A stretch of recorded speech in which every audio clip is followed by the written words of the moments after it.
চলতি মাসের ২৪ তারিখে ইউক্রেন রাশিয়া যুদ্ধের ৪ বছর পূরণ হতে চলেছে, অথচ এ যুদ্ধ থামার কোনো সম্ভাবনাই দেখা যাচ্ছে না। স্থানীয় সময় সোমবারও দুই পক্ষের পাল্টাপাল্টি হামলায় উত্তপ্ত ছিল যুদ্ধের ময়দান। ইউক্রেনের বিভিন্ন অঞ্চলে ৪০০-র বেশি ড্রোন ও প্রায় ২৯টি শক্তিশালী ক্ষেপণাস্ত্র নিক্ষেপ করেছে রাশিয়া। এতে বেশ কয়েকজন বেসামরিক নাগরিক হতাহত হয়েছেন। এ সময় বেশ কয়েকটি আবাসিক ভবনও ক্ষতিগ্রস্ত হয়। সবচেয়ে বেশি ক্ষয়ক্ষতি হয়েছে ওডেসা ও দিনিপ্রোপেট্রোভস্ক অঞ্চলে।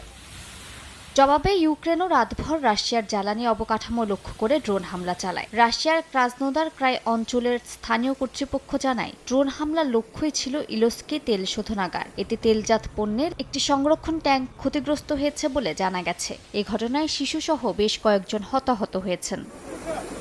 স্থানীয় সময় মঙ্গলবার জেনেভায় যুক্তরাষ্ট্রের মধ্যস্থতায় রাশিয়া ও ইউক্রেনের তৃতীয় দফার শান্তি আলোচনা শুরু হয়েছে। প্রথম দিন শেষ হওয়ার পর রুশ মিডিয়া সূত্রে জানানো হয়, আলোচনাগুলো উত্তেজনাপূর্ণ ছিল এবং প্রায় ৬ ঘণ্টা ধরে দ্বিপক্ষীয় ও ত্রিপক্ষীয় পরিসরে অনুষ্ঠিত হয়। ইউক্রেনের প্রধান আলোচক রুস্তেম উমেরোভ বলেন, আলোচনার প্রাধান্যই ছিল যুদ্ধবন্ধের সম্ভাব্য সমাধানের প্রক্রিয়া খুঁজে বের করা।